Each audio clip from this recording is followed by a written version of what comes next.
Welcome to the Deep Dive.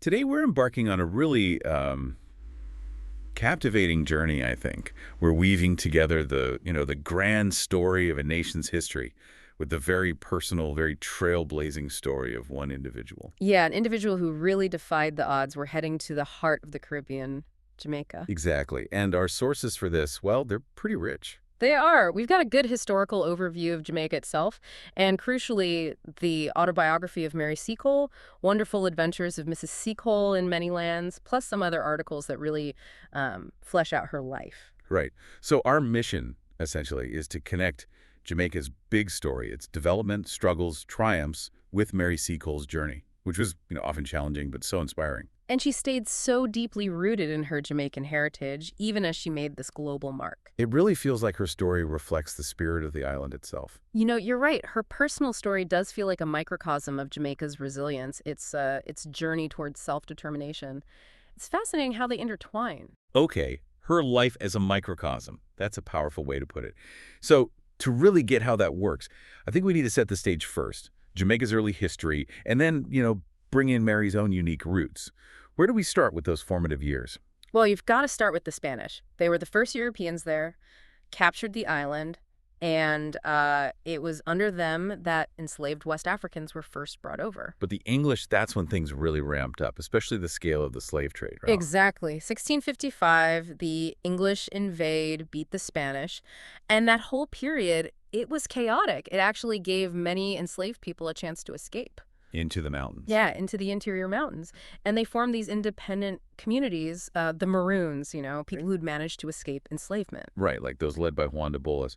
He ended up actually allying with the English, which must have complicated things. Definitely complicated the power dynamics. Meanwhile, down on the coast, the English set up Port Royal. Ah, Port Royal, infamous, became this, bustling base for pirates. Yeah. Flourished there. Oh, absolutely. We're talking of figures like Captain Henry Morgan. Built his whole reputation rating from Port Royal. Wild times. It really was a notorious place. But formal English control wasn't really locked down until the Treaty of Madrid in 1670. And that treaty, it shifted the focus away from piracy towards planting. Sugar, mainly. And Port Royal itself kind of faded after that. Well, it got hit hard. A massive earthquake in 1692 sank about 2/3 of the town, then a fire, then a hurricane. Just disaster after disaster. So eventually, the trade mostly moved over to Kingston. Okay, so by the 18th century, sugar is the new gold. Replaces piracy as the main income. And that sugar industry, it was just insatiable for labor. So the British brought in hundreds of thousands more enslaved Africans. Hundreds of thousands. The scale is just staggering. And the demographic impact was, well, profound. By 1850, the black and mulatto population outnumbered the white population. Get this. 20-1. 20-1. Wow. That massive imbalance, plus the sheer brutality of the system, it inevitably meant resistance. Significant resistance. And there was a lot of resistance, wasn't there? Over a dozen major uprisings just in the 18th century. Tacky's Revolt in 1760 is maybe the most famous. Yeah, Tacky's Revolt was huge. But it wasn't just on the plantations. There were also these ongoing skirmishes between the British and those Maroon communities we mentioned. Right, the independent ones in the mountains. Yeah, leading to the first Maroon War in the 1730s and then the second Maroon War in 1795-96. And the outcome of that second war was pretty harsh for the Maroons, wasn't it? Very controversial, yeah. The Trelawney Town Maroons were deported, first to Nova Scotia, of all places, and then later shipped off to Sierra Leone in West Africa. It's quite tragic. But it also shows just how early and how effectively these communities were challenging colonial power. That spirit of resistance seems, woven into Jamaica's fabric from early on. That's a really good way to put it. So, okay, that's the backdrop. Colonization, slavery, fierce resistance, this emerging Creole culture. And into this world, Mary Seacole is born in Jamaica. And her mother was known, right? A respected doctress in Kingston. Exactly. Practicing Caribbean and Creole medicine, which had deep roots in African traditions, that must have been an incredible foundation for Mary. You'd think so. Did she talk about that? She did. In her autobiography, she wrote about this early yearning for medical knowledge, even practiced on her doll, she said, imagining the rewarding glow of health on its wax face. Practicing on her doll. That really shows it was like an innate calling from way back. Nurtured by her mother's example, I suppose. Absolutely. And from those Jamaican roots, she didn't stay put for long. She became this entrepreneur, this healer, but on a global stage, really, even before her most famous work. Right, she traveled quite a bit early on. Yeah, numerous business trips, places like New Providence, Haiti, Cuba, often trading shells. Apparently, she'd bring back these beautiful shells that were quite popular in Kingston. So she had a head for business from the start. Definitely. Her Wow. personal life, though, had its ups and downs. She married a Mr. Seacole. They opened a store together in Black River, but he seems to have been quite frail. Yeah, she described him as delicate. Despite her nursing, he passed away not long after they moved back to her mother's place in Kingston. That's tough. It is. And she wrote quite insightfully about grief, actually, comparing Creole grief to English grief. She noted that maybe hot-blooded Creoles show sorrow more openly, more impetuously, but perhaps the sharp edge wears off sooner than for those who keep a calmer outward appearance. That's a fascinating observation. Does she say why she thinks that? Not a deep psychological dive, no, but it suggests a kind of resilience, maybe, a pragmatic way of dealing with hardship. Which makes sense given the history we've just discussed. Feel it deeply, but then, move forward. And she certainly embodied that move forward. So Yeah. her path took her next to Panama. Yeah, the Panama Isthmus adventure in the 1850s. She went to join her brother there. Why? Because, as she put it, Panama was the great high road to and from Golden, California. Gold rush fever. Ah, right, the transit route. And her descriptions of the place sound pretty rough. Incredibly vivid and, challenging. Navy Bay, or Aspinwall, as it was also called. She described it as capital and nursery for ague and fever as death could hit upon anywhere. Basically a swamp with houses on rotting stilts. Grim, and Cruces, where her brother was. Just as chaotic, it sounds like. She talked about the Independent Hotel, basically a rough log hut crammed with gold diggers, Yankee speculators, even women dressed as men riding mules in unfeminine fashions. Sounds like the Wild West, but tropical. Pretty much. And it was there, in Cruces, that her medical skills really came to the forefront.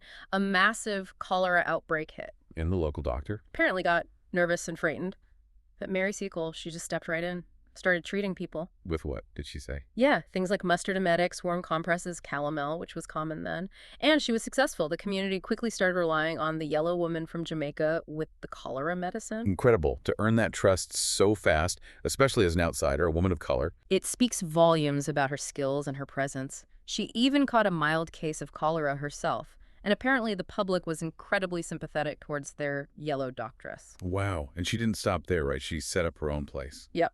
The British Hotel in Cruces showed her business sense again, hired a black barber whose skills brought in a lot of customers. And there's a funny story about her outsmarting some Yankee trader who tried to rip her off on the price of eggs by hiding the shells. She wasn't easily fooled. Huh. Good for her. But Cruces sounds like a dangerous place, too, not just disease. Definitely. Lawless. Lots of knife and gunshot wounds. She talked about the challenges the local alcalde faced. He was a black man, a former slave, trying to keep order with all these aggressive Americans around. Justice, she said, had a hard struggle for the mastery. That phrase really sticks. Justice had a hard struggle. It does, and she tells this powerful story about that same alcalde. He made the bold decision to free an enslaved girl who was being brutally treated by her American owner. The courtroom, or court hut rather, erupted in cheers. A small act of defiance in a tough place. Exactly. Shows how individuals could push back even then. After Cruces, she moved on to Gorgona, built another hotel, faced floods, fires. She really bounced back from adversity constantly. And eventually she went back to Jamaica. Returned to Kingston in 1853.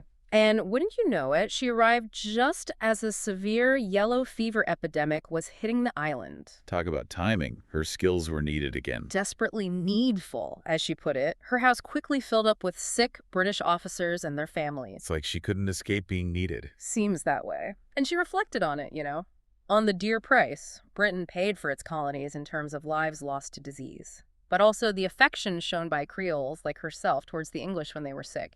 She felt Creoles had this natural instinct for healing. An instinct she certainly had. So after battling yellow fever at home, you'd think maybe she'd earned a rest. You would think. But no, her drive to heal was just relentless. Next stop, the Crimean War. Right into the thick of it.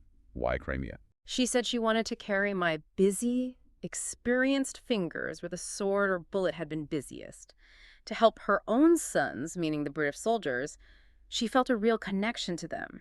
So she tried to volunteer officially with the nursing efforts. She did. This is the really frustrating part of her story. She applied to the War Office, even tried to join Florence Nightingale's team. Repeatedly rejected. Despite all her experience. Yeah. Especially with things like cholera, which was rampant in Crimea, too. Exactly. It's almost unbelievable. Her expertise with tropical diseases, her practical nursing skills.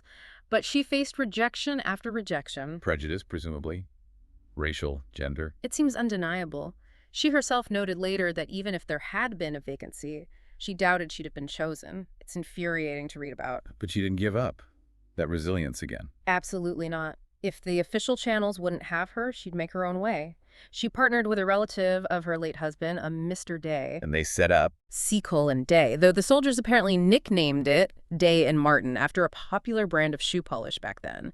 It was a general store and sort of hotel, canteen maybe, right near the front lines at a place called Spring Hill, near Balaclava. right near the action. And she wasn't just behind the counter, was she? Not at all. She was constantly down at the sick wharf in Balaclava, helping the doctors, assisting with wounded soldiers being transferred, offering comfort tea, sponge cakes, whatever she had. Very hands-on. Must have been incredibly difficult operating a business in a war zone. Immense challenges. Prices for goods were exorbitant. Thievery was rampant. She complained about boatmen, even her own hired watchmen stealing from her. And the rats. I read about the rats. Oh, the rats. She described them vividly, said they had the appetites of London aldermen, and complained they'd even nibble on her cooks. Can you imagine? Trying to run a kitchen with giant, hungry rats everywhere? It paints quite a picture. Amidst all that chaos, did she form any connections? She did. Some quite unusual ones. She became friendly with a Turkish pasha, Osman Pasha. He was a loyal customer, became a friend. He'd even have his military band play God Save the Queen outside her place for her amusement. That's wonderful. And she sort of became this motherly figure, a schoolmistress, she called it, for the officers, providing comforts, advice. She tells a story about one officer who didn't even have a handkerchief. Simple things, but important. And she actually went on to the battlefields. Frequently. Under fire, as she put it. She'd go out during bombardments of Sebastopol or after battles like the Chernaya, bringing refreshments and basic medical aid. She mentioned collecting little trophies, buttons, bits of braid from the dead, but never looting anything valuable, just small mementos. Wow, her bravery is just undeniable. And her practical role was vital, providing sick comforts and nourishing food from her store, especially for soldiers who, maybe understandably, wanted to avoid the official, often overwhelmed and disease-ridden hospitals. She filled a huge gap. Did she maintain her sense of humor through all this? Oh, absolutely. She talks about a playful rivalry with the famous French chef, Alexis Soyer, who was also out there improving army rations. He'd praise her food but dodge her challenges for a cook-off.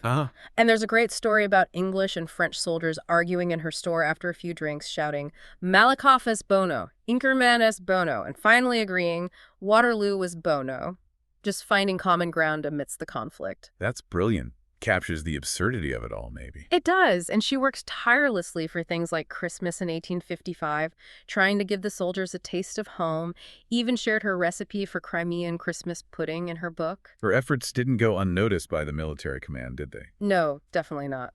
She received really strong endorsements afterwards. High-ranking officials, the Inspector General of Hospitals, the Adjutant General, they praised her kindness, her attention to the sick, her appropriate remedies, her proper nourishment, and her courage even in positions of great danger. They called her the right woman in the right place. They did. A powerful validation considering the rejections she'd faced earlier.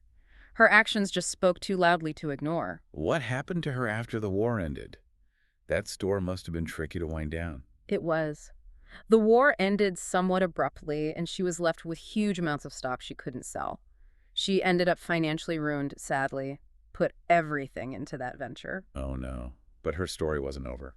Not quite. She returned to England, destitute, but then she published her autobiography, Wonderful Adventures of Mrs. Seacole in Many Lands. Which was a big deal itself. Right. First travel memoir by a Black woman. Exactly. And it became very popular. People read her story, learned about her service and her financial problems. There was a huge public outpouring of support. Fundraisers were held. Did it help? Significantly. Even Queen Victoria contributed. Enough was raised to allow her to live comfortably for the rest of her life. She passed away in 1881. A remarkable end, considering where she started. A truly incredible life. So her story takes us through the mid-19th century. Let's bring Jamaica's story forward now into the 20th and 21st centuries. After Mary Seacole's time, the island continued its journey towards, well, towards self-rule. Right. The rise of nationalism was key. And the labor riots in 1938 were a major turning point, really shook the colonial system. And out of that turmoil came some foundational political figures. Absolutely. William Alexander Bustamante and Norman W. Manley. Interestingly, they were cousins. Bustamante founded the Bustamante Industrial Trade Union, or BITU, and later the Jamaica Labor Party, JLP. Manley founded the People's National Party, PNP. Two towering figures who would shape Jamaican politics for decades. Kind of rivals, but also related. Exactly. Bustamante championed the working class, the barefoot man. Manley pushed for democratic socialism. Their dynamic really defined the political landscape. Then in 1944, a new constitution brought universal adult suffrage. Big step. Huge. And the JLP, Bustamante's party, won the first elections under that system, making him the first premier.